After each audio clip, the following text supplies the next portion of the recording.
Makhluk raksasa itu meraung kesakitan. Sang penyelamat, seorang pria bertekad dengan topi militer, lancarkan serangan ganas mengiris anggota tubuh makhluk itu dengan pedangnya. Dia dengan terampil menghindari serangan balasan, belum mengeluarkan pistol dan menembak monster itu. Setelah melumpuhkan ancaman tersebut, pria itu menyuruh prajurit yang baru saja diselamatkannya untuk bangkit. Dia adalah Hansung, panglima tertinggi pasukan pertahanan terakhir bumi. Umat manusia telah berperang selama puluhan tahun. Dengan sedikit petarung yang tersisa, Hansung yakin tujuan akhir mereka sudah di depan mata dan bersiap menggunakan sebuah perangkat bercahaya. Tiba-tiba sebuah lingkaran sihir emas muncul di tanah dan Hansung menghilang dalam cahaya terang meninggalkan senapannya. Prajurit itu memanggil nama komandannya dengan tidak percaya. Di tempat lain, Hansung mendapati dirinya berada di tempat gelap terikat oleh rantai energi yang bersinar. Dia dikelilingi oleh sosok-sosok berjubah yang takyub karena pemanggilan pahlawan dari dunia lain yang mereka lakukan berhasil. Hansung sambil meronta bertanya-tanya di mana dia berada. Seorang pria tua menyambut sang pahlawan di kekaisaran mereka dan memintanya untuk mengalahkan Raja Iblis dan menyelamatkan dunia mereka. Karena murka, Hansung menuntut untuk tahu di mana dia berada dan siapa mereka, bersikeras bahwa dia seharusnya berada di Korea. Sebagai tanggapan, pria itu memberi isyarat dan sebuah sumpah pengekang menyelimuti Hansung dalam rasa sakit yang luar biasa memaksanya berteriak. Pria tua itu dengan tenang menyuruhnya untuk tidak melawan, menjelaskan bahwa dia tidak akan terluka jika patuh. Dia mengulangi permohonannya agar Hansung mengalahkan Raja Iblis yang jahat. Dia kemudian menambahkan bahwa jika Hansung menyelesaikan tugas ini, mereka mungkin bisa mengirimnya kembali ke dunianya. Dengan ekspresi dingin, dia bertanya apakah Hansung akan menerima permintaan mereka. Terikat oleh pengekang magis, Hansung menatap tajam dengan rasa sakit dan pasrah, menyadari bahwa dia tidak punya pilihan lain. Dia dengan enggan setuju. Dia dipanggil ke dunia yang berbeda untuk bertarung sebagai pahlawan dari dunia lain, milik sebuah kekaisaran. Kehidupan barunya adalah siklus yang melelahkan. Selama 10 tahun dia berlatih dan bertarung tanpa henti, memenuhi permintaan kekaisaran yang tak ada habisnya sampai dia akhirnya mengalahkan Raja Iblis Falro. Setelah 10 tahun yang panjang, dia berharap akhirnya dia bebas. Karena setiap malam bermimpi untuk pulang, tetapi harapannya hancur ketika pemimpin tua itu memberinya misi baru. Pria tua itu dengan kejam menjelaskan bahwa tugas menyelamatkan kekaisaran belum berakhir. Para pembangkang yang menentang penyatuan kekaisaran masih perlu disingkirkan. Targetnya adalah seorang pria bernama Bottle. Pria tua itu berjanji bahwa jika Hansung menyingkirkannya, dia akhirnya akan bebas. Saat sumpah pengekang menyala di sekitar Hansung yang murka sekali lagi marah dan terperangkap, Hansung berpikir bahwa seekor anjing berkalung tidak bisa memilih sambil mengutuk para bajingan yang telah memperbudaknya. Dia bersiap untuk pertarungan berikutnya. Adegan beralih ke kerajaan ksatria Totonia yang porak-poranda karena perang tempat Hansung bertarung melawan targetnya Bottle dan akhirnya menumbangkannya. Ksatria yang terluka itu menyebutnya bodoh karena mematuhi kekaisaran. Hansung yang penuh penyesalan menyatakan bahwa dia tidak punya pilihan. Dengan darah di bibirnya, Bottle tersenyum getir dan menyuruh Hansung untuk tidak meminta maaf. Di saat-saat terakhirnya, dia memperingatkan Hansung bahwa sebentar lagi dia juga akan dibuang oleh kekaisaran karena percaya misinya telah selesai. Hansung berpikir akhirnya dia bisa pulang, tetapi saat itu juga Count Brandenburg muncul dan menusuknya dari belakang dengan pedang sambil dengan dingin memberinya selamat. Terengah-engah kesakitan, Hansung mengenali pengkhianatnya. Brandenburg dengan mengejek memuji Hansung karena telah mengabdi dengan baik. Sebagai anjing pemburu kekaisaran yang setia, dengan napas terengah-engah Hansung menyadari janji mereka untuk memulangkannya adalah sebuah kebohongan. Brandenburg mencibir mempertanyakan mengapa mereka akan melepaskannya dan dengan kejam memutar pedang di dada Hansung. Menyatakan bahwa seekor anjing pemburu hanya tahu cara menggigit. Dia mengucapkan selamat tinggal saat Hansung jatuh tak berdaya. Saat nyawanya memudar, dia mengutuk mereka atas pengkhianatan itu. Dengan napas terakhirnya, dia bersumpah tidak akan pernah melupakan penghinaan ini dan akan membuat kekaisaran terkutuk itu membayarnya dengan kehancuran totalnya. Saat dia mengucapkan sumpah ini, cahaya biru cemerlang meledak dari dadanya. Malam itu satu kehidupan berakhir dan kehidupan lain dimulai. Dia terbangun sebagai bayi yang baru lahir digendong oleh seorang wanita cantik yang memberitahunya bahwa dia adalah ibunya. Di belakang wanita itu berdiri seorang pria berambut hitam panjang. Hansung yang bereinkarnasi merasakan keakraban. Dia menyadari pria itu adalah Duke Saxon, necromancer terhebat di benua itu. Dengan ini Hansung mengerti bahwa dia telah dilahirkan kembali di nekropolis markas besar sihir terlarang kekaisaran. Sebuah pesan mengonfirmasi bahwa batu reinkarnasi telah berhasil diaktifkan. Dia merenungkan rencananya batu reinkarnasi. Sebuah artefak terlarang adalah pertaruhan terakhir untuk membebaskan diri. Tubuh tempat dia akan dilahirkan kembali diserahkan pada takdir. Dia takjub pada keberuntungannya menyadari bahwa dia sekarang adalah putra sulung dari keluarga Duk Saxon, salah satu keluarga bangsawan paling elit di kekaisaran. Dalam hati dia tersenyum berpikir bahwa dia telah lahir dengan sendok emas di mulutnya. Ini memicu hasratnya untuk balas dendam. Dia bersumpah bahwa begitu dia dewasa dan menguasai nekromansi, dia akan membasmi semua bajingan kekaisaran yang telah mengkhianatinya. Namun, orang tua barunya menjadi khawatir karena dia tidak menangis. Sang Duchess sambil menggendongnya dengan cemas bertanya kepada pengasuh alasannya. Pengasuh itu merasa aneh tetapi meyakinkan mereka bahwa pernapasannya stabil. Duke Saxon menyuarakan kekhawatirannya bahwa anak yang tidak menangis mungkin merupakan pertanda buruk. Pengasuh itu menepis ketakutannya. Tetapi kemudian menyarankan bahwa jika mereka ingin dia menangis, mereka bisa memukul pantatnya. Tanpa ragu-ragu pengasuh itu menampar pantat si bayi, membuat Hansung marah yang dengan keras kepala menolak untuk menangis. Orang tuanya menyaksikan dengan geli dengan sang Duchess berkomentar bahwa putra mereka pasti mewarisi kemauan keras sang Duke. Sang Duchess kemudian mengambil bayi itu mengatakan dia akan mencobanya. Ibu barunya menggendongnya dan mengangkat tangannya, tetapi alih-alih tamparan lagi dia merasakan kehangatan lembut dari tangan halus yang menepuknya. Sentuhan sederhana dan hangat itu menyentuh hatinya begitu dalam. Banjir kenangan dari kehidupan masa lalunya yang brutal menghantamnya, kehidupan dengan pertarungan tanpa akhir dan rasa sakit yang terus-menerus. Dia bertanya-tanya, kapan terakhir kali dia merasakan kehangatan yang begitu tulus. Tangan lembut dan gemetar ibu barunya memancarkan cinta yang murni dan tanpa syarat yang tidak pernah dia alami selama bertahun-tahun. Emosi yang meluap ini terlalu berat untuk ditanggungnya. Hansung yang tidak pernah meneteskan air mata sejak dia masih kecil merasakan ketenangannya hancur saat orang tuanya menatap dengan takjub. Dia mengeluarkan tangisan yang keras dan melengking, akhirnya terdengar seperti bayi baru lahir. 8 tahun telah berlalu sejak Hansung dilahirkan kembali sebagai Dale Saxon. Orang tuanya Duke Alan Saxon dan sang Duchess merenungkan betapa cepatnya waktu berlalu. Sang Duchess berkomentar bahwa Dale tidak terpisahkan dari buku-bukunya sejak berusia 4 tahun. Sang Duke tersenyum, dan dengan penuh kasih mengatakan sifat rajin belajar Dale menurun darinya. Sang Duke setuju menyebutkan ketertarikan putra mereka pada sihir. Raut wajah sang Duchess menjadi serius mengingatkannya akan janjinya untuk tidak pernah mengajari Dale nekromansi. Sementara itu, di perpustakaan Agung Dale Muda Wadah Hansung tenggelam dalam studinya. Di kamar tidur sang Duchess lega Allen mengingat janjinya. Dia meyakinkannya bahwa dia ingat dan menyebutkan hadiah spesial untuk ulang tahun Dale besok. Tiba-tiba ketukan panik memecah keheningan. Seorang pelayan yang panik menerobos masuk berteriak bahwa sesuatu telah terjadi pada Dale. Orang tuanya bergegas menyusuri lorong memanggil namanya dengan ketakutan.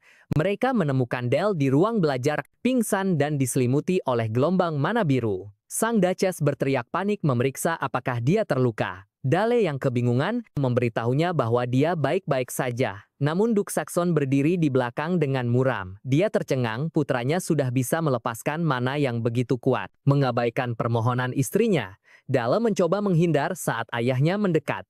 Sang Duke menjulang di atas putranya, bertanya apakah dia baru saja melepaskan mana dari tubuhnya. Dalam hati Hansung panik menyadari kesalahannya karena mengungkapkan kekuatannya terlalu dini. Yang mengejutkannya, ekspresi tegas ayahnya berubah menjadi senyuman bangga. Seperti yang diharapkan dari putraku, katanya sambil menepuk kepala Dale. Dia menambahkan bahwa sayang sekali dia tidak bisa mengajari Dale nekromansi sendiri.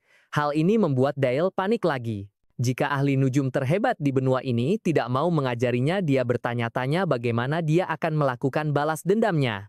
Ibunya dengan lembut menepuk kepalanya, menyuruhnya pergi ke kamarnya.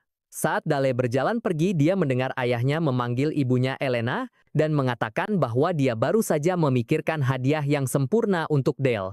Tak lama kemudian perjamuan ulang tahun Dale yang ke-8 berlangsung meriah dengan para bangsawan dari Kadipaten Noir berkumpul untuk merayakannya. Dale duduk sendirian di lantai 2, menatap kerumunan yang berisik dengan ekspresi lelah. Merasa kewalahan dengan perhatian itu, dia merenungkan bahwa rasanya canggung diperlakukan begitu hangat setelah seumur hidup dimanfaatkan. Pikirannya melayang kembali ke insiden 2 hari yang lalu ketika mananya mengamuk. Dia sekarang mengerti itu dipicu oleh membaca sebuah buku berjudul Kehidupan Pahlawan dari Dunia Lain dan mengenang masa lalunya sendiri menyebabkan kekuatannya melonjak. Dia pikir akan sia-sia jika menyerah pada nekromansi yang mana dia butuhkan untuk balas dendam. Dia memutar otaknya mencoba mencari cara untuk meyakinkan ayahnya untuk mengajarinya. Dia ingat, ayahnya menyebutkan sebuah hadiah tetapi menepis pikiran untuk meminta pelajaran karena itu terlalu sulit. Pikirannya terganggu oleh ibunya Elena yang datang untuk menemuinya. Dia mendekat dengan sosok berkerudung misterius tersenyum hangat dan mengucapkan selamat ulang tahun padanya. Dale bertanya siapa orang di belakangnya. Sosok itu membuka kerudungnya memperlihatkan seorang wanita seperti elf dengan rambut biru mencolok dan senyum lembut.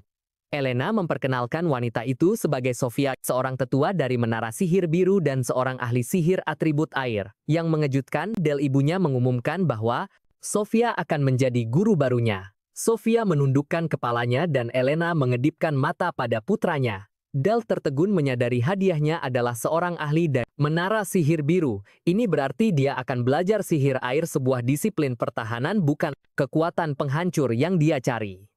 Langkah ini memperjelas seberapa kuat ibunya menentangnya. Mempelajari sihir hitam. Sofia meminta untuk berbicara dengan Dale secara pribadi dan dia setuju. Mereka berjalan di sepanjang jalan setapak bersalju di luar. Sofia langsung ke intinya mengonfirmasi bahwa dia diperintahkan untuk hanya mengajarinya sihir air.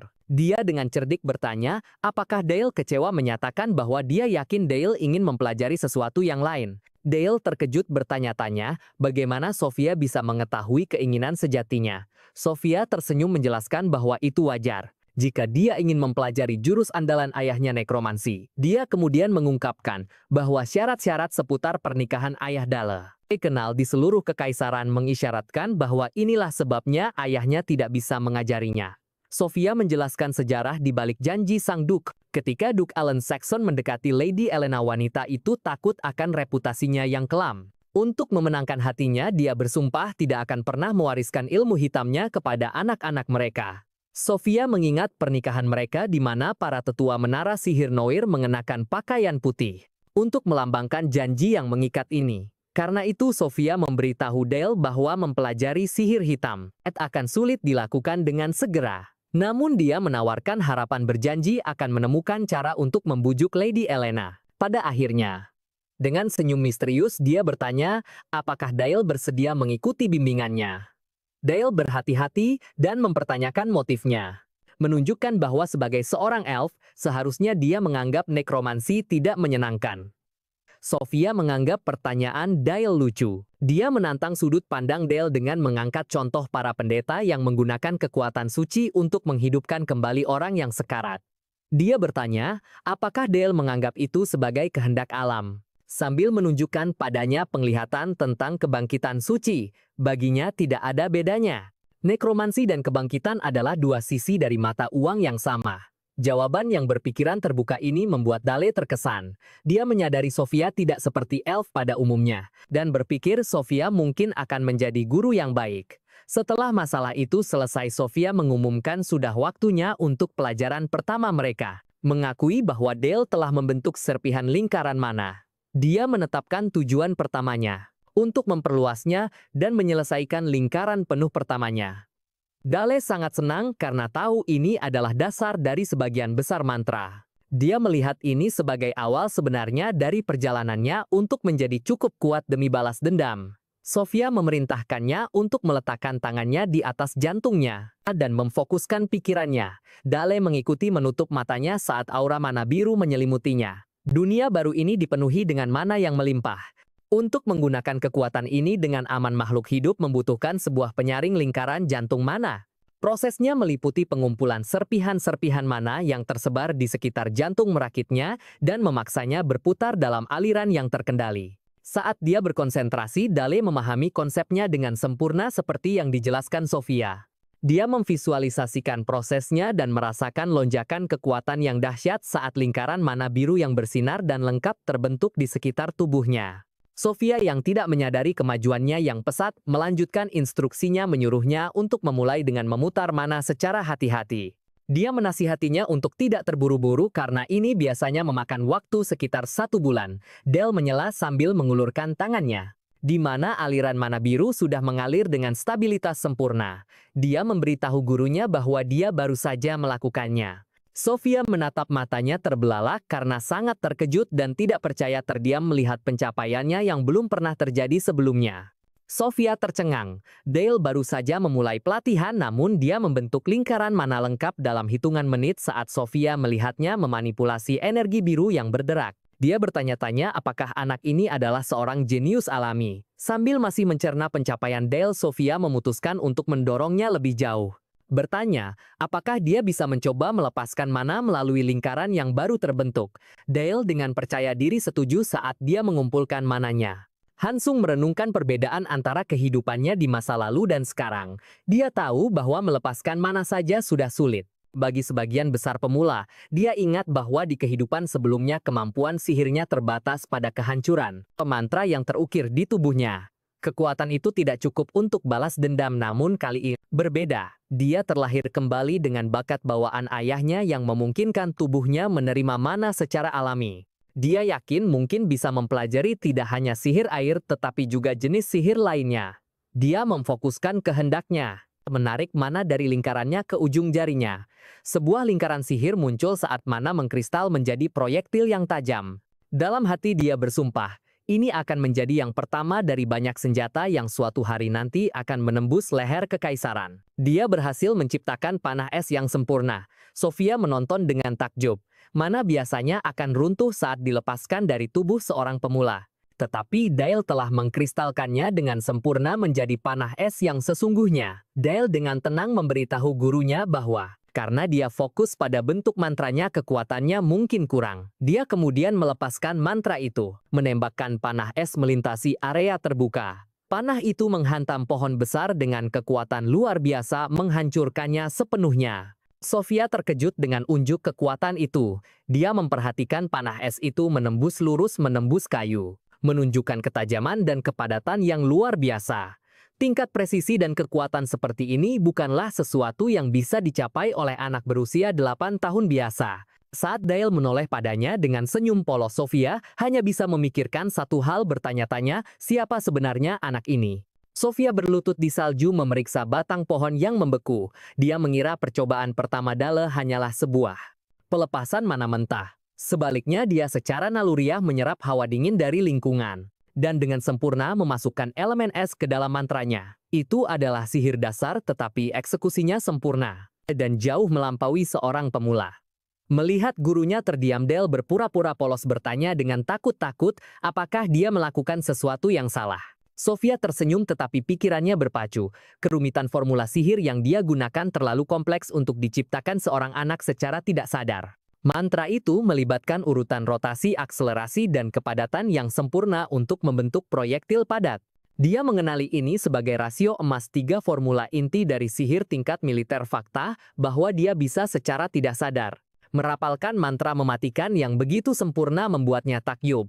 Ketika Dale memanggil lagi, dia mengabaikan kekhawatiran pura-puranya. Dalam hati, dia mengakui bahwa dia mengerti mengapa Tuan Noir merasa menyesal karena tidak bisa mengajar anak ini sendiri. Kemudian Sofia melapor kembali kepada Duke Alan Saxon. Sang Duke terkejut mempertanyakan mengapa dia menyiratkan bahwa dia tidak bisa mengajar Dale. Dia berpendapat bahwa jika putranya mencapai lingkaran pertama dalam beberapa menit, dia harus benar-benar membimbingnya. Sofia dengan tenang menjelaskan bahwa begitu Dale mencapai lingkaran pertama, dia langsung merapalkan mantra mematikan yang sempurna. Sang Duke terkejut. Sofia melanjutkan menyatakan bahwa sulit dipercaya. Seorang anak berusia 8 tahun mampu melakukan hal seperti itu. Dia menjelaskan mantra itu menggunakan formula sihir militer. Dan dirapalkan dalam rasio emasnya yang sempurna. Menatap mata Sang Duke, dia menyampaikan kesimpulannya. Putranya Dale memiliki bakat membunuh yang alami dan mendalam. Sang Duke salah menafsirkan pemikirannya, bahwa dia menolak untuk mengajar putranya. Dia bertanya, apakah sebagai seorang tetua dari menara sihir biru yang anti kekerasan, dia merasa tidak mampu mengajar seorang anak dengan sifat yang begitu merusak. Sofia dengan cepat mengklarifikasi bahwa bukan itu masalahnya, justru sebaliknya. Dia merasakan dorongan kuat untuk membimbing anak berbakat ini ke jalan yang benar. Sang Duk mulai mengalah, tetapi Sofia mengangkat topik sihir Noir dari Tuan Noir, mengisyaratkan bahwa Dale sudah memiliki jalan lain dalam pikirannya. Ekspresi Sang Duk menjadi gelap, menyadari putranya tampaknya sudah memiliki sihir yang ingin dia pelajari. Sofia mengkonfrontasi Sang Duk, memberitahunya bahwa dia telah mendengar cerita tentang pendekatannya pada Nyonya Elena dan menghormati janji yang dia buat kepada istrinya. Namun dia dengan tegas menyatakan bahwa janjinya tidak memberinya hak untuk menentukan masa depan anaknya, terutama ketika anak itu memiliki bakat yang begitu luar biasa. Saat Sofia dan ayahnya sedang berbicara, Dale berada di luar mencoba menguping tetapi tidak dapat mendengar apapun. Dia merosot ke lantai, mengasumsikan mereka sedang membicarakannya. Dia merenungkan pelajaran pertamanya, mengakui dia tidak menyangka mantra pertamanya akan begitu kuat. Dia mengingat keterkejutan di wajah Sofia dan menyadari dia harus lebih berhati-hati dalam mengendalikan kekuatannya. Tiba-tiba sebuah suara memanggil namanya. Dia mendongak dan melihat seorang pria berzirah berkilauan dengan senyum ramah. Wajah Dale berseri-seri karena gembira, dan dia dengan senang hati meneriakkan nama pria itu, Paman Helmet. Helmet menyapanya dengan hangat dan bertanya apa yang sedang dia lakukan di lantai. Dale dengan main-main bertanya kemana saja Helmet selama ini. Helmet tertawa dan menjelaskan, dia sedang melindungi keluarga Kadipaten dan mengalahkan monster-monster menakutkan, lalu mengangkat anak itu ke dalam pelukan erat. Saat dipeluk, Dale dengan benar menebak Helmet telah bertarung di dungeon. Ekspresi sedih melintas di wajahnya saat dia memikirkan bahaya yang dihadapi pamannya. Di dunia ini, dungeon dan monster adalah ancaman besar. Para satria dari setiap wilayah mendedikasikan diri mereka untuk membersihkan dungeon. Situasi di Kadipaten Saxon beberapa kali lebih parah daripada di wilayah lain manapun. Alasannya terkait dengan kehidupan masa lalu Hansung. Setelah sang pahlawan mengalahkan Raja Iblis, Duk Saxon diperintahkan oleh Kekaisaran untuk menaklukkan bekas wilayah Raja Iblis, menundukkan sejumlah besar monster yang masih ada di sana. Secara teknis, Dale dengan sinis berpikir ini adalah kasus klasik pelimpahan sisa-sisa. Kembali ke masa kini, Dale menatap pamannya dengan keprihatinan tulus dan menyuruhnya untuk berhati-hati. Helmet tersentuh bertanya apakah Tuan Muda khawatir. Dale hanya menjawab bahwa Helmet tampaknya dalam keadaan sehat. Tepat pada saat itu Duke Allen Saxon keluar dari ruang kerja. Helmet segera berlutut untuk memberi salam. Sang Duk mengenali ksatria itu dan berterima kasih atas kerja kerasnya. Pada saat itu Duchess Elena datang mengejutkan Dale. Wajahnya berseri-seri dengan senyum cerah saat dia memanggil nama putranya. Dia bergegas menghampiri Dale dengan gembira, memberitahunya bahwa dia dengar Dale telah mencapai lingkaran pertama dan dia sangat bangga. Dia berlutut setinggi Dale, dan Dale dengan penuh kasih sayang menggesekkan pipinya ke pipi ibunya. Ayahnya juga memberinya selamat dan karena merasa murah hati, memberitahu Dale bahwa jika dia menginginkan hadiah, dia harus memberitahunya. Ini membuat Dale serba salah. Dia sangat ingin meminta ayahnya untuk mengajarinya nekromansi, tetapi khawatir itu akan menimbulkan kecurigaan. Dia dengan cepat mencoba memikirkan apa yang diinginkan oleh seorang anak normal dan polos. Dengan kilasan inspirasi, dia nyeletuk dengan kegembiraan kekanak-kanakan bahwa dia menginginkan seorang adik perempuan. Permintaan tak terduga itu membuat kedua orang tuanya tertegun, wajah mereka memerah padam setelah momen yang canggung. Sang Duk tergagap mengatakan bahwa mereka akan berusaha sebaik mungkin. Di belakang, Helmut dan seorang satria lain berusaha keras menahan tawa. Malamnya, Dale berbaring di tempat tidurnya kelelahan setelah seharian. Dia menguap berpikir betapa melelahkannya bersikap kekanak-kanakan. Dia merasakan kelelahan yang mendalam karena menggunakan sihir untuk pertama kalinya di tubuh mudanya dan mulai terlelap. Tiba-tiba istirahatnya hancur saat dia terjerumus ke dalam mimpi buruk yang mengerikan. Dia mendapati dirinya kembali ke kehidupan masa lalunya, mengalami kembali pengkhianatannya. Sosok spektral Count Brandenburg muncul, suaranya penuh dengan niat jahat. Brandenburg mengejeknya dengan kejam, menyebutnya licik dan bertanya apakah dia sudah menjadi lemah. Dia mengolok-olok kehidupan barunya, bertanya apakah hidup nyaman telah membuatnya melupakan sumpah balas dendamnya. Wajah Brandenburg yang mengancam membayanginya, menyampaikan ancaman yang mengerikan. Kekaisaran akan menemukannya, mereka tidak akan pernah berhenti mencari sampai mereka memburunya dan menghapus setiap jejak keberadaannya. Kengerian dari mimpi buruk itu menyentak Dale dari tidurnya. Dia terbangun dengan terkesiap, langsung terduduk tegak saat gelombang mana yang tak terkendali meletus dari dadanya. Dale mengerang kesakitan, memegangi dadanya saat mana biru bergejolak hebat. Dia merasakan tekanan yang sangat besar dan menyakitkan seolah-olah jantungnya akan meledak. Dia mengenali ini sebagai amukan mana, sebuah kondisi berbahaya di mana seorang penyihir kehilangan kendali atas kekuatannya. Sambil terhuyung-huyung dia mengutuk kekaisaran frustrasi karena trauma dari kehidupan masa lalunya terus menghantuinya. Berharap udara malam yang dingin bisa membantu Dale berlari keluar. Namun perubahan suasana malah memperburuk keadaan. Amukan mana semakin menjadi-jadi dan dia terengah-engah. Tepat saat dia merasa akan kehilangan kesadaran, sebuah suara tenang mengamati bahwa dia sepertinya sedang dalam kesulitan. Terkejut Dale mendongak dan melihat gurunya Sofia. Sofia dengan tenang menyadari amukan mana itu, mengomentari bakatnya yang luar biasa. Namun dia juga mengakui bahwa dia tidak bisa tidak merasakan aura bahaya yang mendalam dari sihirnya. Dia berjalan ke arahnya dan meletakkan tangannya dengan lembut di dadanya, sambil menyalurkan mana penenangnya ke dalam tubuh Dale. Dia berpikir jika kedengkian mendalam yang dia rasakan dalam sihirnya mengambil alih, perubahan dalam dirinya tidak akan bisa diubah lagi. Di bawah pengaruhnya, yang menenangkan energi yang ganas itu mereda, menyisakan bola mana kecil yang stabil di tangan Dale. Dia menunduk merasa lega. Sofia kemudian memanggil namanya dengan ekspresi serius. Dia memberinya penilaian yang tegas tentang kemampuannya, mengatakan bahwa bakatnya bukan untuk penciptaan atau penyembuhan, melainkan untuk merenggut nyawa orang lain. Itu katanya adalah bakat yang sangat berbahaya. Dia kemudian memberinya sebuah buku tebal dan gelap yang ditandai dengan pentagram. Dia menjelaskan bahwa sifat berbahayanya adalah alasan mengapa dia merasa beruntung karena dialah yang akan mengajarinya sebelum menyerahkan buku sihir itu kepadanya. Dale tertegun saat memegang buku itu. Energi gelap berputar dari halaman-halamannya dan dia langsung mengenalinya sebagai buku sihir tentang nekromansi. Sofia tersenyum lembut mengatakan bahwa mungkin sudah takdirnya untuk bersama Dale.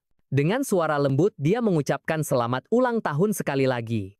Merasa terharu oleh penerimaannya yang tak terduga dan hadiah yang sangat berarti itu, Dale secara impulsif berlari ke depan dan memeluk pinggangnya dengan erat. Ekspresinya melembut dan dia menepuk punggung Dale dengan lembut. Dengan nada menggoda memanggilnya anak manja. Beberapa hari kemudian Sofia membawa Dale ke dataran bersalju. Untuk pelajaran berikutnya, dia memberitahunya bahwa targetnya hari ini adalah kelinci. Dale tampak terkejut tetapi Sofia memastikannya, menginstruksikannya untuk mengingat saat berburu dengan ayahnya dan menyalurkan fokus itu ke dalam sihirnya. Dale setuju membentuk sebuah lingkaran sihir. Dia melihat seekor kelinci putih dan dengan konsentrasi penuh meluncurkan proyektil es tajam ke arahnya. Mantra itu mengenai sasarannya dengan kekuatan mematikan. Mencabik-cabik kelinci itu, Sofia mengamati dengan ekspresi dingin, menyadari bahwa meskipun telah merenggut nyawa, tangan Dale tidak goyah. Tidak ada keraguan atau penyesalan dalam tindakannya. Dia memanggilnya dan memulai pelajaran baru, menjelaskan bahwa bahkan saat menggunakan mantra yang sama bentuknya bervariasi dari satu penyihir ke penyihir lainnya. Dia bertanya apakah Dale tahu alasannya. Dale dengan jujur mengakui bahwa dia tidak tahu. Sofia tersenyum dan mengungkapkan alasannya sihir adalah cermin yang memantulkan pikiran mereka. Itu adalah perwujudan dari apa yang ada di dalam hati mereka yang diwujudkan melalui mana. Dia menunjukkan sihir airnya sendiri yang lembut, menyimpulkan bahwa sihir mengungkapkan lanskap batin seseorang. Dale mendengarkan dalam diam, sebutir keringat di pelipisnya saat dia mencerna kata-katanya. Sofia menjelaskan bahwa nama-nama mantra seperti dinding api hanyalah batu loncatan untuk membantu seorang penyihir memantapkan gambaran mental. Sihir yang diajarkan di menara-menara sihir agung mengikuti prinsip ini. Dia menggunakan menara yang berbeda sebagai contoh. Sihir api dari menara sihir merah bersifat agresif dan merusak sementara miliknya sendiri. Sihir air dari menara sihir biru bersifat cair dan mudah beradaptasi. Filosofi setiap menara diproyeksikan ke dalam bentuk sihir mereka. Dia menambahkan bahwa ada juga menara sihir hitam, putih, dan hijau masing-masing dengan filosofinya yang berbeda. Setelah penjelasannya, dia tersenyum lalu memutuskan diskusi filosofis ini masih terlalu dini untuk murid mudanya. Setelah menyediakan mayat, Sofia beralih ke pelajaran nekromansi pertama Dale. Seni gelap paling dasar adalah membangkitkan zombie. Dale mengulurkan tangan dan mana gelap yang pekat mengalir darinya menuju kelinci mati itu. Dia dengan terampil menempelkan benang-benang mana ke fungsi motorik utama kepala, tulang punggung, dan lutut dan memaksa makhluk mati itu untuk berdiri. Mata kelinci yang hidup kembali itu bersinar merah pertanda keberhasilannya. Sofia yang terkesan memujinya. Dia bertanya apakah Dale siap untuk langkah selanjutnya dan dia dengan percaya diri setuju. Tugas barunya adalah menerapkan mantra pertahanan. Baju zirah beku pada minion mayat hidup barunya. Dia berkonsentrasi mana birunya berderak di sekelilingnya, lalu melepaskan gelombang sihir es. Menyebabkan pecahan es bergerigi terbentuk di sekitar kelinci zombie dalam sekejap. Makhluk itu terbungkus dalam baju zirah kristal yang tangguh. Sofia menilai hasil kerjanya mencatat eksekusinya lumayan dan bentuknya sudah benar. Untuk menguji ciptaannya, dia mengumumkan akan menguji pertahanannya. Dia menciptakan panah es yang kuat miliknya sendiri dan menembakkannya ke zombie berlapis zirah itu. Panah itu menghantam dengan kekuatan luar biasa, tetapi baju zirah beku itu bertahan. Hancur di titik tumbukan tetapi melindungi makhluk di dalamnya. Wajah Dale merekah dengan senyum gembira. Berseru bahwa dia berhasil menahan serangan gurunya. Sofia memberinya anggukan setuju, memujinya atas hasil kerjanya yang luar biasa. Melihat tatapan antusiasnya, Sofia bertanya apakah ada sesuatu yang dia inginkan. Antusiasme Dale meluap-luap dan dengan ekspresi penuh tekad dia mengajukan permintaan yang tak terduga. Dia meminta gurunya untuk tidak hanya mengajarinya ilmu hitam, tetapi juga untuk memberinya petunjuk yang benar tentang bagaimana dia bisa memanfaatkan atribut airnya dengan lebih baik. Sihir juga. Menanggapi permintaan Dale yang penuh harap, Sofia merespons dengan senyum tipis yang sulit dibaca sebelum mengucapkan satu kata yang menghancurkan tidak. Oh, Dale benar-benar terdiam dan terkejut oleh penolakannya yang belak-belakan. Sofia menjelaskan alasannya. Dia menunjukkan bahwa mantra yang Dale lakukan masih merupakan bentuk dasar dari sihir air. Atribut air menuntut wawasan yang lebih dalam dan tingkat pemahaman yang lebih tinggi. Seiring berkembangnya kemampuan seorang penyihir, dia mengingatkannya bahwa bagi kebanyakan pemula untuk menguasai bahkan satu jenis sihir saja sudah sangat sulit. Untuk menangani dua jenis yang berbeda secara bersamaan adalah ciri khas dari penyihir ganda yang langka. Sebuah pencapaian yang dia anggap hampir mustahil untuk seorang anak seusianya. Dari sudut pandang profesionalnya, permintaannya tampak seperti ambisi yang berlebihan dan tidak realistis. Dale berpura-pura terkejut mempertanyakan penggunaan kata ambisi olehnya. Dia kemudian memasang ekspresi terluka mengingatkannya bahwa Sofia telah berjanji mereka akan menemukan jalan ke depan bersama-sama. Dia secara halus menyiratkan bahwa dengan menolak Sofia sudah mengingkari janjinya. Taktik cerdas yang memancing rasa bersalah itu berhasil. Sofia menjadi sangat bingung dan tidak bisa melawan rayuan emosionalnya, lalu tiba-tiba menyatakan bahwa pelajaran hari itu telah selesai. Malam itu Dale tidak gentar. Dia menyendiri di ruang belajar yang besar dengan setumpuk buku yang tebal, dipenuhi dengan tekad. Dia berkata pada dirinya sendiri bahwa tidak ada yang tidak bisa dia capai sendirian. Dia bersumpah untuk belajar dan membuktikan dirinya dengan sungguh-sungguh, sehingga Sofia tidak punya pilihan lain selain mengajarinya sihir air dan nekromansi. Aura sihir ungu gelap yang kuat muncul dan berputar di sekelilingnya mengangkatnya dan buku-buku itu ke udara. Saat dia memulai malam pelatihan menyendiri yang intens. Setelah malam tanpa tidurnya, sebuah suara berulang kali memanggil namanya. Dia mendongak dan melihat Sofia yang telah menemukannya lagi di dataran bersalju. Dia menatapnya dengan cemas, mengatakan bahwa dia terlihat seperti tidak tidur. Dale dengan memasang wajah ceria menjelaskan bahwa dia begadang untuk menyiapkan sesuatu untuk Sofia. Sofia dengan lembut menasihatinya untuk tidak memaksakan diri, tetapi Dale hanya tersenyum dan mengatakan bahwa dia siap bersemangat untuk menunjukkan hasil kerja kerasnya. Untuk menunjukkannya, Dale dengan percaya diri memanggil lingkaran sihir hitam dan menunjuk ke arah kelinci zombie berlapis baja. Sofia melihat dengan senyum terkesan mengakui bahwa hanya dalam satu malam dia telah menguasai teknik dasarnya. Tapi demonstrasi Dale masih jauh dari selesai. Tiba-tiba zirah beku yang menyelimuti kelinci itu mulai retak dan bersinar. Sebelum meledak dengan dahsyat ke arah luar, zirah itu hancur mengirimkan rentetan proyektil es tajam yang terbang ke segala arah. Sofia terkejut mengenali mantra tingkat lanjut itu sebagai ledakan es.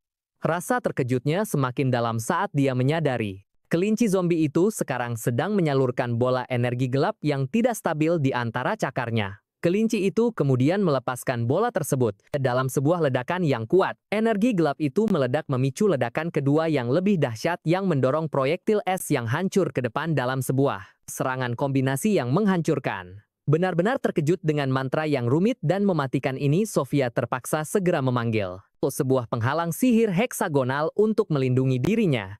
Saat debu mulai mereda, dia menatap muridnya dengan kaget dan terdiam. Penghalangnya masih berkilauan.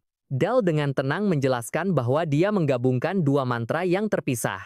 Penghalangnya masih berkilauan. Dale dengan tenang menjelaskan bahwa dia menggabungkan dua mantra yang berbeda. Ledakan mayat dan ledakan es berhasil menggabungkan atribut air dan kegelapan menjadi satu serangan untuk membuktikan maksudnya.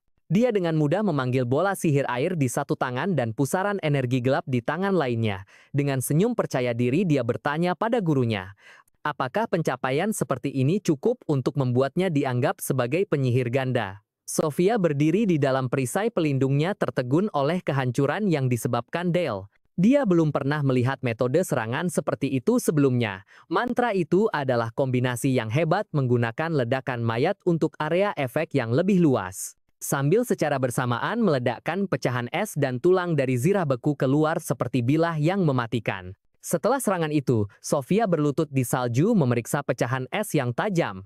Dia merenung bahwa sihir Dale tidak kreatif. Sihir itu murni dirancang untuk membunuh jenis sihir yang dia harapkan dari seseorang yang mendedikasikan hidupnya di medan perang. Dia bertanya-tanya gambaran mental mengerikan seperti apa yang dimiliki anak ini untuk menciptakan mantra mematikan seperti itu. Saat Sofia tenggelam dalam pikirannya, ekspresi Dale berubah menjadi kaget lalu gembira. Dia dengan gembira memanggil pamannya Helmet yang mendekat dengan menunggang kuda. Helmet memimpin pasukan satria berbaju zirah, menyapa tuan mudanya dan Sofia dengan hangat. Dale dengan bersemangat bertanya, apakah dia baru saja kembali dari menyerbu sebuah dungeon. Helmet mengonfirmasi bahwa pasukannya baru saja selesai menaklukkan sekelompok monster. Para ksatria ini adalah kavaleri hitam, pasukan elit tak tertandingi dari Kadipaten Saxon yang terkenal karena kemampuan mereka melapisi tombak dengan aura. Kapten mereka, Sir Helmet, adalah salah satu dari 7 master pedang terkuat di benua itu.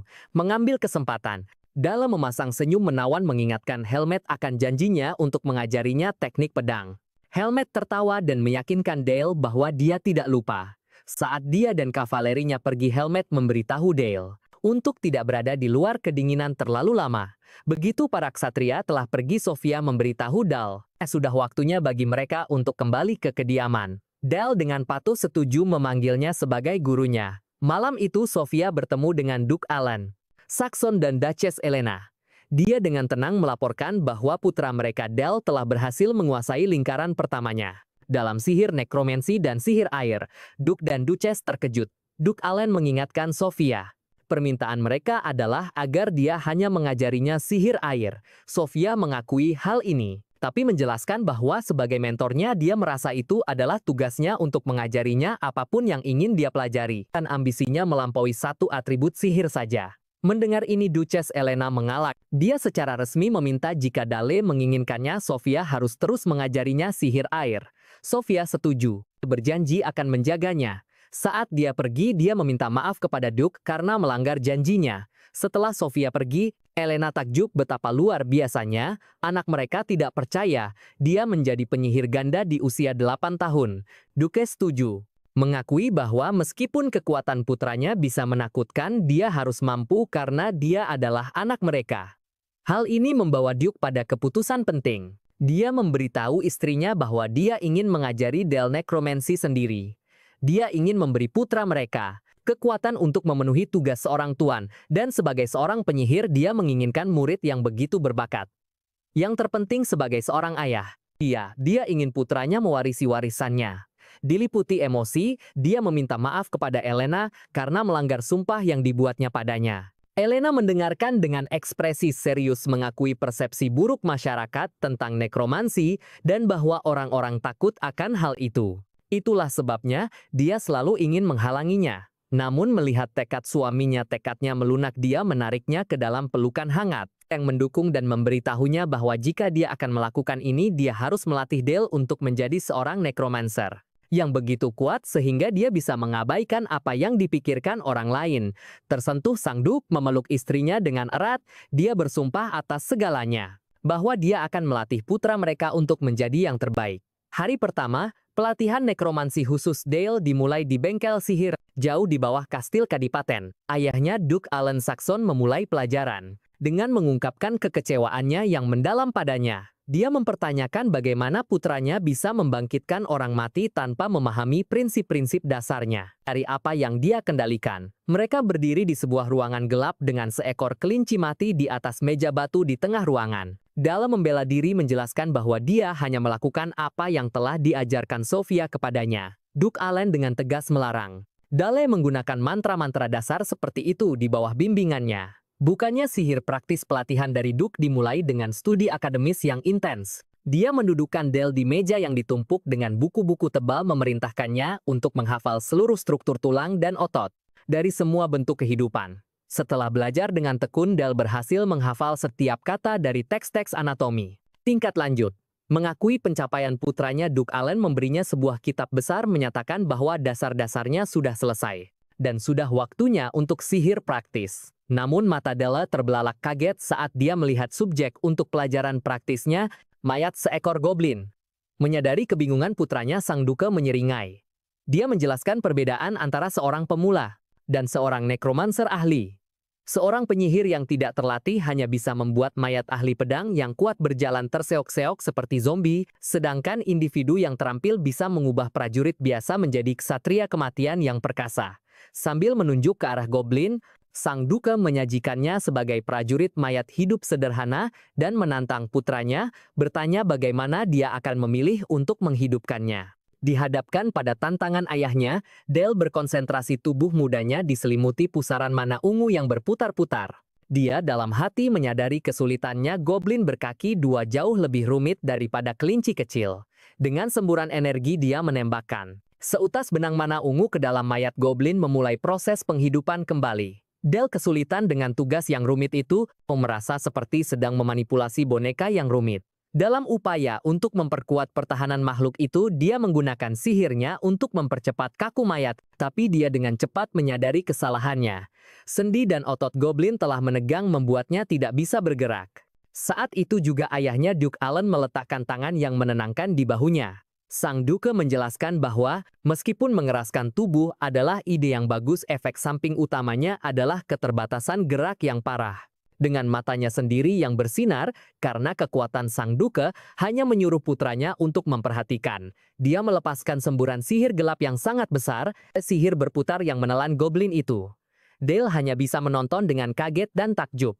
Goblin itu melayang, hidup kembali, dan bergerak dengan energi ungu yang kuat. Sang Duke memulai pelajarannya menjelaskan bahwa tulang rusuk dimaksudkan untuk melindungi organ dalam, namun tidak perlu melindungi organ orang mati. Saat dia berbicara, sihirnya dengan kasar membentuk kembali kerangka goblin. Tulang rusuknya meledak keluar, berubah menjadi serangkaian bilah tulang panjang dan tajam yang menonjol dari dadanya dengan senyum sinis.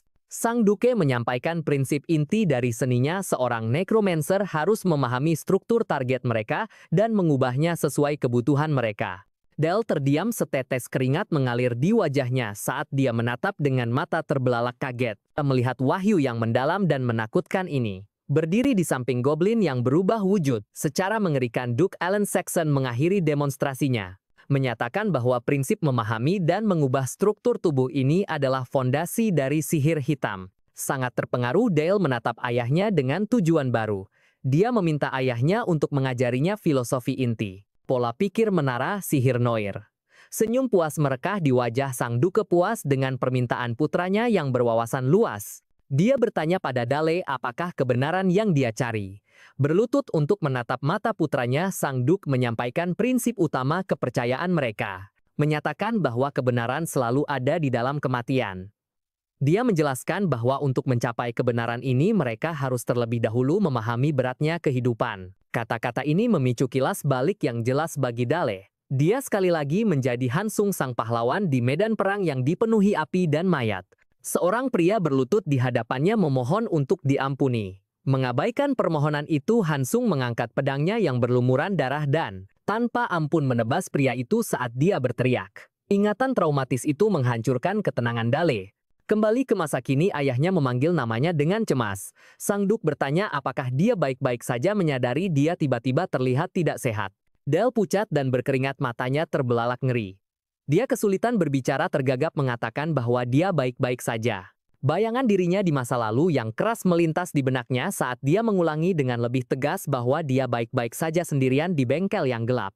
Dia berdiri kaku, dunia seakan miring di sekelilingnya saat dia diam-diam menegaskan kembali bahwa dia memang baik-baik saja. Baik. Seiring kemajuan latihan sihir harian Dale dengan ayahnya, berita bahwa Duke Alan Saxon telah mulai mengajari putranya ilmu hitam menyebar ke seluruh kekaisaran. Pelanggaran sumpah suci sang duke kepada istrinya telah menyebabkan kegemparan besar di kalangan bangsawan. Akibatnya Dale menjadi subjek pengawasan ketat dari para bangsawan dan penyihir di seluruh kekaisaran, dari seorang pemuda licik berambut merah hingga seorang tuan berambut abu-abu yang tegas dan seorang penyihir yang cerdik. Beberapa minggu kemudian latihan Dale beralih ke ilmu pedang dan dia sedang berlatih tanding dengan pamannya Helmet. Benturan pedang kayu mereka menggema saat mereka terlibat dalam duel cepat. Helmet, seorang master pedang berpengalaman, dengan mudah menangkis serangan Dale dengan senyum percaya diri. Tidak terpengaruh, Dale menatap tajam mencari celah. Helmet menyeringai, terkesan dengan kegigihan keponakannya dan menekan serangannya. Dale dengan terampil menghindari ayunan yang kuat dan kemudian melancarkan serangan balik di udara yang menakjubkan, berputar untuk menyerang pamannya dari sudut yang tak terduga. Gerakan itu membuat Helmet benar-benar terkejut, ekspresinya berubah menjadi kaget. Pukulan Dale tepat menjatuhkan pedang kayu itu dari genggaman sang master pedang. Saat Dale mengatur napas, Helmet tertawa terbahak-bahak memujinya atas pertarungan yang bagus. Namun Dale dengan cerdik menunjukkan bahwa seorang satria sekelas Helmet tidak akan begitu saja menjatuhkan pedangnya, dengan benar menebak bahwa pamannya sengaja melepaskannya. Helmet bersikeras bukan itu masalahnya, menjelaskan bahwa dia benar-benar terkejut. Dia memberitahu Dale bahwa dia menggunakan teknik pedang yang dimaksudkan untuk pertempuran sungguhan yang akan membunuh orang biasa. Helmet berkomentar bahwa ilmu pedang Dale sangat hebat, sampai-sampai rasanya menyedihkan dia ditakdirkan menjadi seorang penyihir. Dia mencoba meyakinkan Dale, mengatakan kepadanya bahwa para penyihir selalu dilindungi oleh ksatria pengawal, dan bahwa dia tidak benar-benar perlu berlatih bertarung begitu keras, sambil meletakkan tangan yang menenangkan di bahu keponakannya. Helmet bertanya mengapa dia memaksakan dirinya begitu keras. Berlutut di hadapan keponakannya, Helmet dengan lembut merawat tangan Dale yang diperban, mengatakan kepadanya bahwa tidak perlu memaksakan diri sampai terluka. Sambil melihat tangannya sendiri, Dale dengan tegas menjawab bahwa ada alasannya. Dengan senyum percaya diri, dia menjelaskan bahwa tidak pantas bagi putra seorang adipati untuk hanya mengandalkan para penjaga dan sihir pertahanan untuk perlindungan. Dia menambahkan dengan sanjungan yang menawan bahwa dia tidak akan pernah bisa melewatkan kesempatan langka untuk belajar ilmu pedang dari salah satu dari 7 master pedang terkuat di benua. Helmet tertawa terbahak-bahak menyebut jawaban Dale luar biasa dan menyatakan bahwa jika dia memiliki putra sepertinya, dia tidak akan menyesal. Dale merayakannya dengan gembira senang telah mendapatkan pujian setinggi itu. Momen ceria mereka pun terganggu oleh kedatangan adipati wanita Elena yang melihat mereka berdua tampak sangat bersemangat. Dale menyapa ibunya dengan hangat dan bertanya, apa yang membawanya kemari? Dia tersenyum menjelaskan bahwa dia ingin melihat seberapa keras putranya berlatih dan bahwa dia punya kabar untuk dibagikan. Dia kemudian bertanya pada Dale apakah dia ingat hadiah ulang tahun yang dimintanya. Dale tampak termenung mencoba mengingat. Sebuah kilas balik mengungkapkan saat dia secara impulsif meminta seorang adik perempuan, membuat orang tuanya tertegun dan tersipu malu. Ingatan itu kembali dan mata Dale terbelalak kaget. Elena yang bersinar karena bahagia dan meletakkan tangannya dengan lembut di perutnya menyampaikan kabar tersebut. Dia memberitahu Dale bahwa dia harus menjaga adiknya baik-baik.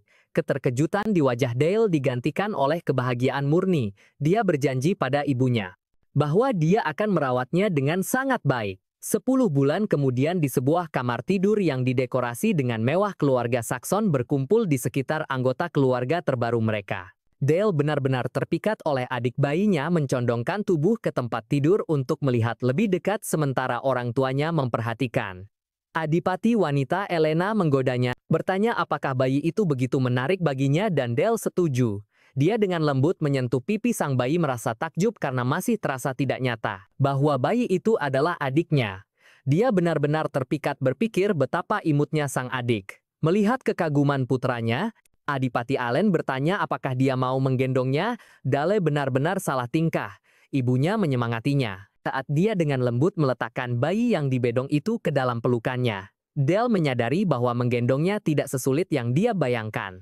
Sang adipati bertanya bagaimana pendapatnya berkomentar bahwa bayi itu sangat mirip dengannya. Elena menambahkan bahwa aneh sekali bayi itu menangis setiap kali dia menggendongnya, tetapi tidak sekalipun saat bersama Dale. Mengatakan bahwa dia tampak sangat senang berada di pelukannya. Dale menatap adiknya dengan ekspresi yang lembut dan penuh kasih sayang. Ayahnya kemudian bertanya, bagaimana perasaannya sekarang? Ekspresi Dale tiba-tiba menjadi serius. Dia memberitahu ayahnya bahwa, meskipun dia seringan bulu, dia juga terasa sangat berat. Senyum penuh pengertian menghiasi wajah sang adipati. Saat dia memberitahu putranya bahwa yang dia rasakan adalah beban kehidupan, dia meletakkan tangannya di bahu Dale, menyuruhnya untuk tidak pernah melupakan perasaan itu. Tiba-tiba Elena menyela dengan ceria mengingatkan Dale bahwa sudah waktunya untuk pelajaran. Dan Sofia pasti sedang menunggu. Adegan beralih ke hutan bersalju di mana Sofia berdiri menunggu muridnya. Dia memberitahu Dale bahwa pelajaran mereka hari ini adalah latihan pertarungan sungguhan. Dale yang terlihat sedikit gugup bertanya apakah dia benar-benar boleh melawannya dengan serius. Sofia menyemangatinya untuk menyerangnya dengan kekuatan penuh menerima tantangan itu. Dale memanggil sebuah lingkaran sihir biru yang bersinar. Sofia yang dikelilingi oleh sihir air yang berderak mengatakan dia tidak sabar untuk melihat seberapa besar peningkatannya. Dale segera melancarkan serangan menembakkan 2 proyektil es besar yang tajam ke arahnya. Namun, Sofia dengan mudah menghancurkan proyektil pertama menganggapnya terlalu lambat dan kemudian dengan santai menangkis yang kedua. Sambil memegang pecahan dari mantranya yang hancur, dia menatapnya dengan senyum licik dan menantang lalu menegurnya. Mempertanyakan bagaimana seorang murid berani bersikap lunak pada gurunya. Dale menjadi terdiam, menyadari bahwa dirinya telah terbaca sepenuhnya. Tanpa kata Dale menatap dengan ekspresi penuh tekad. Sofia memperingatkannya untuk segera memasang perisai sebelum meluncurkan ledakan sihir air yang kuat ke arahnya. Mata Dale terbelalak panik saat serangan itu melesat ke arahnya. Energi sihir itu menghantam dengan kekuatan yang luar biasa. Dale berhasil menahan serangan itu pada detik terakhir memeriksa sarung tangan es yang hancur yang terbentuk di sekitar lengannya. Dia berpikir dalam hati bahwa jika dia tidak menahannya, dia akan terluka parah. Sofia dengan senyum tenang dan terkesan memujinya karena membentuk baju zirah es dalam waktu sesingkat itu. Saat baju zirah es itu hancur berkeping-keping, Dale tetap di posisinya siap untuk serangan berikutnya. Sofia menyemangatinya untuk menyerangnya lagi. Sebagai tanggapan, Dale meletakkan tangannya di atas tanah bersalju, memfokuskan sihirnya. Dia menyalurkan mananya dan memanggil dinding es padat yang besar dan berkilauan yang muncul dari tanah di antara mereka. Sofia terkejut dengan kemunculan tiba-tiba dari struktur raksasa itu, bertanya-tanya mengapa dia membuat dinding es di tengah pertarungan. Dia menyadari bahwa dengan memperkuat struktur mana, dia telah meningkatkan kepadatan es secara drastis membuatnya sangat kuat. Dia mengulurkan tangan untuk menyentuh dinding itu, bertanya-tanya mengapa dia menggunakan mantra pertahanan sekarang berspekulasi bahwa dia mungkin butuh istirahat. Namun dia tiba-tiba merasakan ada yang salah dengan mana yang mengalir melalui es itu. Saat melihat lebih dekat, dia melihat dinding itu dibangun dengan perisai mana heksagonal dan mengenalinya sebagai formula ledakan dan fragmentasi beku. Dari balik dinding, Dale dengan konsentrasi penuh memberikan satu perintah. Dia memerintahkan dinding itu untuk meledak. Seluruh struktur itu meledak dalam kilatan cahaya biru yang menyilaukan. Sofia benar-benar lengah, wajahnya menunjukkan keterkejutan murni saat ledakan itu menelannya. Saat debu mereda, Dale berdiri di tengah reruntuhan dengan penuh kemenangan. Dia menceritakan mantra rumit yang baru saja dia gunakan. Dia memadatkan dinding es, memperkuat molekul-molekulnya sebelum memampatkannya yang secara efektif mengubahnya menjadi granat yang kuat. Dia berpikir pasti akan sulit bagi gurunya untuk menghindar. Namun saat kabut menghilang, kepercayaan dirinya berubah menjadi ketakutan. Dia melihat sesosok yang tampaknya adalah Sofia yang membeku. Dia memanggil namanya dengan panik, tetapi Sofia yang asli muncul di samping patung es itu bertanya apakah dia memanggil. Dale terkejut menyadari bahwa sosok yang membeku itu adalah ilusi. Sofia menghilangkan umpan itu dan memuji teknik Dal. Dia menyentuh luka kecil di pipinya takjub bahwa seorang penyihir lingkaran pertama bisa melukai seorang tetua dari menara sihir. Dale menjadi merasa bersalah bersikeras bahwa dia tidak pernah bermaksud menyakitinya. Di luar dugaannya, Sofia mengatakan kalau dia berterima kasih atas luka itu. Dia menjelaskan itu artinya, Dale cukup mempercayainya untuk menggunakan kekuatan penuhnya dan sebagai gurunya itu membuatnya sangat bangga. Sofia dengan sayang mengacak-acak rambut Dale sambil bertanya bagaimana dia bisa menciptakan mantra seperti itu. Dale dengan wajah berseri-seri menjawab itu semua berkat apa yang telah diajarkan Sofia kepadanya. Sofia menatapnya dengan senyum hangat. Kemudian Sofia melapor kepada Duke Alan Saxon. Duke itu segera menyadari luka di pipinya. Sofia menjelaskan bahwa dia ceroboh saat mengajar Dale dan mengakui mantra Dale luar biasa tajam. Sang Duke tampak khawatir dan mengatakan kepada Sofia bahwa dia berutang budi padanya. Sofia menepis kekhawatirannya dan menyatakan bahwa mengajar murid berbakat seperti Dale adalah sebuah kebahagiaan. Duke itu kemudian berkata dia punya satu permintaan lagi. Ekspresinya berubah menjadi serius. Dia memberitahunya bahwa mereka telah menerima laporan tentang para orc yang melintasi pegunungan ke wilayah mereka meskipun itu ancaman kecil. Dia mengungkapkan niat sebenarnya. Dia berencana mengirim Dale ke dalam pertempuran ini. Berita itu mengejutkan Sofia, yang langsung memprotes bahwa Dale belum siap untuk pertempuran sungguhan. Duke Alan Saxon menepis kekhawatiran Sofia menjelaskan bahwa Dale tidak akan berada di garis depan. Aura gelap yang kuat berkobar di sekelilingnya saat dia menyatakan bahwa mempertahankan wilayah adalah tugas suci keluarga Saxon. Dan sebagai pewaris Dale harus menerima tanggung jawab itu. Melihat tekadnya, Sofia bertanya apa yang perlu dia lakukan. Sikap Duke itu melunak. Dia mengungkapkan rencananya. Dia akan mempercayakan Dale sebuah artefak kuat dari koleksi keluarga mereka dan meminta Sofia membimbing putranya sampai dia belajar mengendalikan kekuatannya yang sangat besar. Artefak adalah benda yang diresapi dengan kekuatan luar biasa dan memiliki kehendak sendiri. Mereka membutuhkan bayaran berupa mana atau kekuatan hidup dari penggunanya. Semakin kuat sebuah artefak, maka akan semakin berbahaya dan menggunakannya bisa berakibat fatal. Adegan beralih ke Dale, ayahnya dan Sofia yang berjalan menyusuri koridor megah. Sang Duke menyatakan bahwa keluarga Saxon telah lama menguasai penanganan benda-benda kuat semacam itu. Saat mereka tiba di ruang penyimpanan artefak keluarga, dia menoleh ke putranya dan secara resmi memberitahunya bahwa sebagai pewaris, dia harus bersiap untuk pertempuran. Dale pada awalnya terkejut, tetapi keterkejutannya dengan cepat berubah menjadi kegembiraan. Sebelum mereka masuk, Sang Duke menambahkan sebuah syarat. Pertama, Dale harus belajar mengendalikan kekuatan kegelapan yang dimiliki keluarga mereka. Dia membuka pintu menampakkan sebuah ruangan luas yang dipenuhi dengan artefak yang tak terhitung jumlahnya. Dale terpesona. Sang Duke mempersembahkan artefak-artefak Raja Iblis yang telah dikelola leluhur mereka sejak menaklukkan wilayah Raja Iblis. Dia memperingatkan putranya untuk tidak pernah membandingkannya dengan artefak biasa, dan Dale bisa merasakan mana yang kuat memancar dari setiap benda. Sang Duke memastikan bahwa semuanya sangat berbahaya, dan dengan tegas memperingatkan Dale untuk tidak menyentuh apapun sampai dia belajar mengendalikannya. Namun saat dia memberikan peringatan itu, dia dan Sofia menyadari Dale tidak lagi bersama mereka. Sang Duke berbalik dengan panik hanya untuk melihat putranya sudah berkeliaran ke dalam ruang penyimpanan, bertanya dengan putus asa kemana dia pergi. Sesaat sebelumnya, Dale sudah berkeliaran di dalam ruang penyimpanan, mencari benda yang cocok. Artefak kegelapan yang memiliki kesadaran memanggilnya.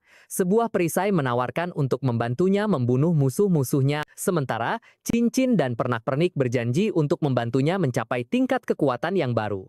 Dale berhenti sejenak merasakan artefak-artefak itu beresonansi dengan dendam dari kehidupan masa lalunya. Dengan senyum percaya diri, dia mengabaikan mereka. Tingkat kekuatan seperti ini tidaklah cukup. Dia membutuhkan sesuatu yang jauh lebih kuat untuk balas dendamnya. Dia kemudian melihat sebuah jubah berkerudung gelap yang tersampir di atas etalase. Dia mengenalinya sebagai jubah bayangan, sebuah artefak tingkat atas yang digunakan oleh Duke Burda dari pasukan Raja Iblis. Jubah itu memiliki kemampuan mengerikan untuk memberikan wujud pada bayangan, membuat penggunanya menjadi lawan yang sulit. Tanpa berpikir panjang, Dale memutuskan untuk mencobanya. Tepat saat dia mengenakannya di bahunya, ayahnya dan Sofia menemukannya meneriakkan namanya dengan cemas. Tapi semuanya sudah terlambat. Sulur-sulur gelap muncul dari jubah itu melilit Dal. Dia ditarik ke dalam kehampaan yang gelap, di mana suara yang kuat bergema berulang kali berteriak bahwa ia lapar. Ini bukan bayangan biasa. Pengguna sebelumnya bisa memerintahkan kegelapan sebagai entitas hidup. Untuk mengendalikannya, tuan rumah yang baru harus memaksa makhluk bayangan di dalamnya untuk tunduk sepenuhnya. Menyadari hal ini, Dale menghadapi tantangan itu dengan seringai penuh tekad. Sebagai tanggapan, sesosok makhluk mengerikan dari kegelapan murni turun ke arahnya untuk memulai ujian kehendak. Saat makhluk bayangan mengerikan itu turun, Dale memfokuskan kehendaknya. Di luar kehampaan, Duke Allen dan Sophia menyaksikan saat jubah bayangan menyelimuti Dale, sepenuhnya membentuk bola besar dari kegelapan murni. Waktu berlalu dan kekhawatiran Sang Duke semakin besar. Dia menjelaskan kepada Sophia bahwa jika ujian itu berlanjut, Dale akan kehilangan kewarasannya dan akan dimangsa oleh makhluk bayangan itu. Karena khawatir, Sophia bertanya apa yang bisa mereka lakukan. Sang Duke menyatakan mereka harus menarik Dale keluar secara paksa. Namun tepat saat dia akan ikut campur, bola gelap itu berdenyut dengan kencang. Dengan ledakan dahsyat, bayangan-bayangan itu menghilang menampakkan Dale yang berdiri di tengah tanpa terluka. Sekarang mengenakan jubah artefak itu, dia dengan tenang muncul dari kegelapan dan menjawab panggilan ayahnya. Sophia bergegas ke sisinya dengan cemas bertanya apakah dia baik-baik saja. Dale meyakinkannya bahwa dia baik-baik saja, menambahkan dengan senyum ceria bahwa cobaan itu hanya terasa sedikit menyengat. Sikapnya yang santai membuat Sophia tercengang. Dia tidak bisa mengerti bagaimana dia bisa tidak terluka sama sekali. Dia bertanya-tanya bagaimana seorang anak bisa menahan tekanan mental untuk menjinakkan artefak jahat seperti itu. Setelah menaklukkan artefak Raja Iblis, pertamanya Dale menoleh ke ayahnya dengan ekspresi cerah dan polos. Dia bertanya apakah dia boleh mencoba artefak lainnya juga. Permintaan yang konyol itu membuat Duke dan Sophia terdiam. Setelah menghela napas panjang, Sang Duke dengan enggan memberikan izinnya. Dengan gembira Dale berterima kasih padanya dan bergegas pergi untuk melanjutkan penjelajahannya, sebuah proses yang akan memakan waktu sepanjang hari dan malam. Beberapa hari kemudian di tempat latihan keluarga Duke, Helmet menatap keponakannya dengan ekspresi kaget dan khawatir bertanya, apakah artefak terkenal yang dikenakan Dale benar-benar jubah bayangan? Dale dengan ceria mengonfirmasi bahwa itu benar. Masih khawatir, Helmet mengingatkannya bahwa artefak itu dikatakan sangat sulit dikendalikan. Dale dengan santai menepis kekhawatiran pamannya, menjelaskan bahwa selain sensasi sedikit geli tidak ada yang salah. Dale kemudian memberikan penjelasan yang aneh, menyarankan bahwa mungkin jubah itu hanya kesepian. Untuk menunjukkannya seekor makhluk kecil bergigi, makhluk bayangan muncul dari kegelapan di kakinya.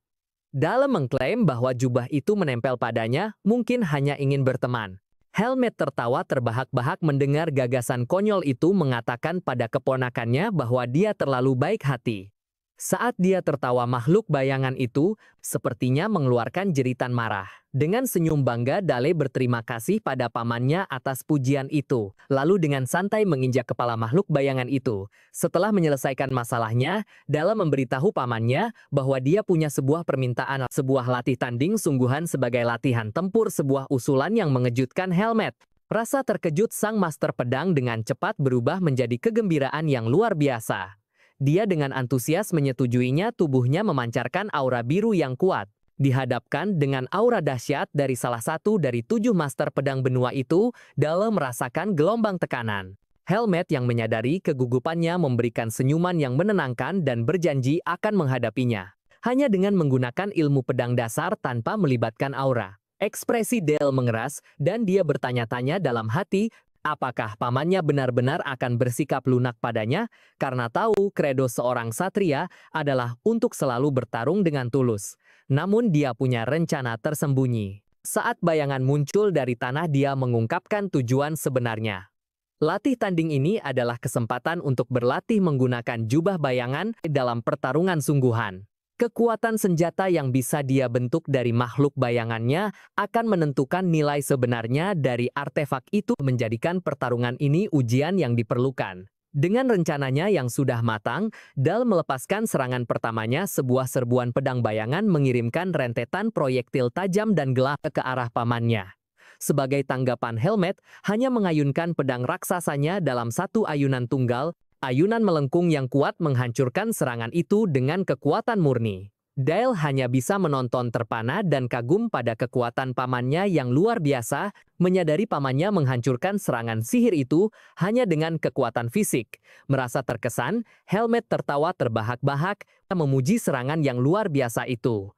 Dia kemudian mengumumkan bahwa sekarang gilirannya dan melesat maju dengan kecepatan luar biasa. Dale dengan terampil menghindari ayunan pertama pamannya dan langsung melakukan serangan balik memanipulasi bayangan dari jubahnya untuk mengepung Helmet. Rentetan duri bayangan tajam muncul dari tanah bertujuan untuk menjebak sang master pedang. Namun Helmet tidak terpengaruh. Dia menganggap serangan kejutan itu menarik dan hanya mencengkeram salah satu duri dengan sarung tangan bajanya, menghentikannya dengan mudah. Dale terkejut oleh kekuatan mentah pamannya. Helmet kemudian melompat tinggi, mengayunkan pedang raksasanya ke bawah dalam tebasan dahsyat dari atas. Dale terpaksa menciptakan perisai bayangan untuk menahan serangan kuat itu. Dampaknya sangat besar membuat Dale tergelincir ke belakang dan meretakkan tanah tempat latihan. Helmet mendarat terkejut bahwa keponakannya menahan serangan yang bisa mematahkan pedang biasa menjadi dua. Dale sebaliknya menyadari perbedaan kekuatan yang sangat besar antara senjata biasa dan artefak yang kini dipegangnya. Semakin bersemangat, Helmet meminta 10 pertukaran serangan lagi, dan keduanya pun kembali beradu. Menonton dari pinggir para ksatria lain bergumam tidak percaya. Mereka menyadari bahwa tidak ada seorang pun di antara mereka yang pernah bertahan lebih dari 2 pertukaran serangan melawan kapten mereka Helmet. Mereka merasakan kesenjangan kemampuan yang luar biasa antara diri mereka dan Tuan Muda Dale. Beberapa hari kemudian pada malam penugasan Duchess Elena, dia melakukan satu upaya terakhir untuk mengubah pikiran putranya. Dia memberitahu Dale bahwa dia akan berbicara dengan ayahnya lagi bersikeras. Dia tidak bisa membiarkannya pergi ke tempat yang begitu berbahaya. Dale yang berdiri di sampingnya saat ibunya menggendong adik bayinya mencoba meyakinkan sang ibu, mengingatkannya bahwa ayahnya dan paman Helmet akan ada di sana untuk melindunginya. Elena tetap sangat khawatir. Ekspresi Dale menjadi serius. Dia memberitahu ibunya bahwa dia harus menjadi lebih kuat agar suatu hari nanti dia bisa memikul beban kadipaten. Dia dengan lembut menepuk adiknya yang sedang tidur menjelaskan bahwa ketika saatnya tiba dia akan membutuhkan kekuatan untuk melindunginya. Ibu dan ayahnya, dia menyimpulkan itulah sebabnya dia membutuhkan pengalaman ini. Sekarang, menatap ibunya dengan mata yang tulus, Dale memohon padanya untuk mengizinkannya menjadi cukup kuat untuk melindunginya. Tersentuh ekspresi khawatir Elena melembut menjadi senyuman penuh kasih. Dia mengalah setuju untuk melepaskannya pergi dengan restunya. Dia menyuruh putranya untuk maju. Dale menaiki kudanya dan berjanji pada ibunya bahwa dia akan segera kembali. Saat fajar di sebuah pangkalan militer sementara pasukan telah berkumpul. Helmet melapor kepada Duke Allen Saxon bahwa para prajurit sudah siap. Sang Duke menerima laporan itu dan kemudian menoleh ke putranya mengejutkan Dale, dengan menyuruhnya memberikan perintah untuk berbaris menggantikannya. Dia menjelaskan bahwa korps kavaleri hitam kebanggaan mereka suatu hari nanti akan menjadi milik Dale untuk dipimpin. Saat ayahnya menyatakan bahwa ini adalah para kesatrianya, Dale tersadar oleh sebuah pemahaman yang mendalam. Para prajurit ini adalah milik Dale, bukan milik Hansung pahlawan yang lelah berperang dari kehidupan masa lalunya. Sebuah tujuan baru memenuhi dirinya. Ini akan menjadi pertempuran pertamanya sebagai pemimpin mereka, dan dia bersumpah pada dirinya sendiri bahwa kali ini semuanya akan berbeda. Berkuda ke barisan depan Dale, tahu waktunya telah tiba. Dengan suara yang kuat dia mengangkat tinjunya dan memberikan perintah memberitahu para pedang kebanggaan keluarga Saxon untuk maju. Dengan serempak para kesatria mengangkat senjata mereka dan merespons dengan raungan yang menggelegar mengakui perintah tuan muda mereka. Saat pasukan berbaris melewati hutan rincian operasi dijelaskan. Pasukan terdiri dari 250 prajurit kavaleri didukung oleh pasukan elit Winter Wardens. Target mereka adalah gerombolan sekitar 1000 orc. Rencananya adalah menyerang lebih dulu dengan menyeberangi bagian hilir sungai yang berbahaya dan berarus deras dan melancarkan serangan kejutan. Sang komandan menyadari hanya ada satu cara bagi 250 prajurit mereka untuk menyeberangi sungai yang dalam seperti itu dengan cepat. Saat itu Sofia muncul di hadapan mereka, kehadirannya dikelilingi oleh butiran salju ajaib yang lembut. Dia meminta mereka untuk menyingkir, mengumumkan bahwa dia akan membuatkan jembatan es untuk mereka. Dale sangat gembira melihat gurunya sangat tersentuh karena gurunya datang untuk membantu mereka, terutama mengingat filosofinya yang menentang kekerasan. Dengan pertunjukan sihirnya yang kuat, Sofia membekukan air yang deras itu, menciptakan jembatan es padat yang besar dan kokoh. Menunjuk keciptaannya, dia memberitahu pasukan bahwa mereka bisa lewat. Saat Duke dan Dale mulai menyeberang, Sofia mendoakan kemenangan bagi mereka. Sang Duke mengucapkan terima kasihnya. Dale menoleh ke belakang pada gurunya dan mengatakan padanya bahwa dia akan pergi sekarang. Sofia memperhatikan dalam diam saat murid mudanya berkuda pergi. Setelah dia pergi, Sofia merasa aneh karena air mata menggenang di matanya. Dengan senyuman sayang yang sedikit sedih, dia merenungkan betapa muridnya membuatnya khawatir. Pertempuran dimulai di markas sementara para orc, sebuah perkemahan sederhana di sebuah jurang. Serangan kejutan dimulai saat unit pemanah elit Winter Wardens melancarkan penyergapan mereka. Mereka melepaskan rentetan panah api menyelimuti perkemahan dengan api dan kekacauan. Serangan itu menyebabkan kerusakan yang sangat besar, menewaskan banyak orc, tetapi seekor orc besar yang selamat mengeluarkan raungan marah. Memanfaatkan momen itu, Helmet memerintahkan batalion kavaleri untuk menyerang. Para kesatria kavaleri hitam membentuk formasi baji dan maju dengan tombak yang diturunkan. Menyaksikan dari tebing di dekatnya, Duke Allen Saxon Helmet dan Dale mengamati pertempuran. Helmet menanyakan pendapat Tuan Muda. Dale menganalisis serangan itu dalam hati dengan mata seorang veteran, mencatat bahwa dengan tombak mereka diperkuat oleh aura dalam formasi tombak, panggilan para orc tidak punya kesempatan. Dia menyimpulkan serangan itu berat sebelah. Ayahnya, Duke Allen, mengonfirmasi bahwa inilah kekuatan yang dibanggakan oleh kavaleri mereka. Akan tetapi, Helmet memperingatkan Dale untuk tidak bersantai, karena ini baru permulaan di medan perang. Para orc yang selamat dengan cepat membentuk barisan pertahanan dengan perisai mereka. Kavaleri hitam menabrak mereka dengan kekuatan yang menghancurkan. Helmet menilai situasinya, memutuskan mereka akan mundur, mengatur ulang barisan, dan menyelesaikan tugas dengan serangan bergiliran. Sebuah sinyal sihir ditembakkan, dan Helmet memerintahkan semua unit untuk mundur. Kavaleri memulai penarikan taktis mereka. Penarikan mundur itu membuat para orc bingung. Saat kavaleri mundur, para orc melihat seorang satria sendirian yang mencoba melarikan diri dan menyiapkan tombak mereka. Para orc berhasil menusuk kuda satria itu, melemparkan penunggangnya ke tanah. Menyaksikan dari tebing, ekspresi Dale muram. Saat dia diam-diam berkomentar bahwa situasinya tidak menguntungkan, di sampingnya Helmet dengan dingin menyatakan bahwa satu ksatria telah jatuh. Dale merasa terganggu, mempertanyakan mengapa mereka menganggap orang itu tidak bisa diselamatkan. Dia ngeri bahwa salah satu pedang kebanggaan keluarga Saxon ditinggalkan begitu saja, terutama saat seekor orc besar mendekati ksatria yang jatuh itu dengan sebuah kapak, tidak dapat menahan amarahnya. Dale menuntut untuk tahu mengapa mereka hanya menonton. Baik Duke Allen maupun Helmet tetap diam dan tegas. Saat orc itu menyerang satria yang jatuh, Dale tahu dia tidak akan keburu jika turun menunggang kuda. Dia mengerti bahwa dia harus menembus kulit keras orc itu dalam satu tembakan kuat, pikirnya. Bahwa kulit orc jauh lebih tebal daripada monster lain, dan memutuskan dia harus memodifikasi formula panah es standar. Dia memasukkan formula proyektil berpresisi tinggi untuk menembak jitu, dan menambahkan persamaan lintasan balistik untuk stabilitas. Dengan formula barunya yang telah selesai, Dale memanggil lingkaran sihir yang rumit, memusatkan mana miliknya menjadi sebuah mantra. Dia menamainya panah es baret M98B. Tepat saat orc itu mengangkat senjatanya untuk menyerang satria yang jatuh, Dale melepaskan serangannya.